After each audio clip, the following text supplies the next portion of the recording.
We were 3 minutes late over the target and got most of it here on our bombing run. That was a deadly 3 minutes, Keith.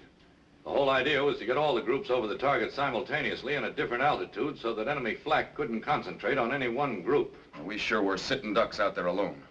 Maybe I shouldn't have tried the target, but we were there and I figured the boys wouldn't want to bring their loads back home. No man makes a perfect plan, Keith.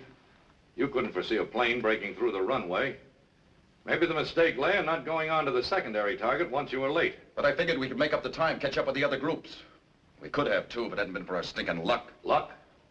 What luck was that? It wasn't luck, sir. It was my fault. It wasn't anybody's fault. I'd like to hear the lieutenant's version. Yes, sir. We had to alter the navigation and flight, sir, to cross the enemy coast here. We picked up an error, wind change. And I missed a checkpoint here, San Lo. By the time I caught it here at Ren, it had cost us 3 minutes. We never made it up. If there's any fault, it's mine, sir. I was in command. I ordered the change in flight plan. The weather was thick enough, it could have happened to anyone. Well, I think that covers it. Thank you, Lieutenant. Thank you, gentlemen.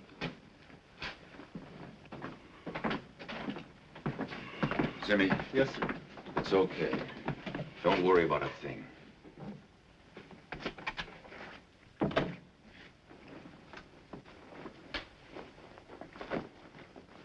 Keith, I know you're tired, but let's talk a little. Sit down. Let's talk about luck.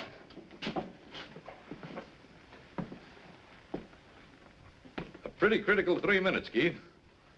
5 crews, 50 men. You think I don't know? I know you do. Whose fault was it, Keith? I told you, sir, primarily it was mine. Were you flying? Yes, sir. Do you fly and navigate too, or do you rely on your You navigator? have to rely on your navigator, but after all... Then it was the lieutenant's fault. He missed the checkpoint, but it could have happened to anyone. I know, and I allow he feels as rotten about it as any of us do. More so, maybe. But what happens now, Keith? I don't understand you, sir. We're talking about luck. I don't believe in it. I believe that to some degree a man makes his own luck. Yours has been pretty bad down here, and it's getting worse, not better. Maybe the navigator's in point. He blew it. What are you going to do about it? General, I don't believe in chopping off heads because of one mistake. Well, I just don't think that's any way to run a group.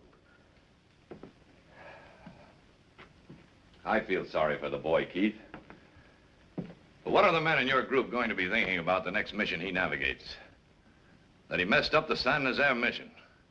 It's just that much more load on them, and one day if they fall apart on you, that won't be luck. There isn't a man in the outfit who wouldn't stake his life on Zimmy.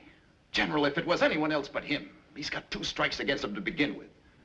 You don't realize, sir, that boy's got a persecution complex. He wants to fly every mission, trying to live down the fact that his parents were mixed up in the German-American Bund. They screened Zimmy plenty before he ever got overseas. That's what's riding him now. Keith, good navigators is the one thing we're not short of. If you decide that you ought to relieve this boy, I'll give you a good replacement. You might as well ask me to stand him up against the wall and shoot him in the back.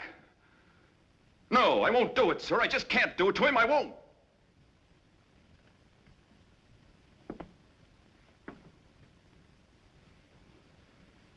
Keith, I want you to get to bed. Have the flight surgeon give you a shot that'll make you sleep 24 hours. I guess a man only has so much to give, and I guess you've given it. Effective now, you are relieved of this command, and you will report to me for duty at Bomber Command. I'll send someone down to take over here. Good night, Keith. Good night, sir.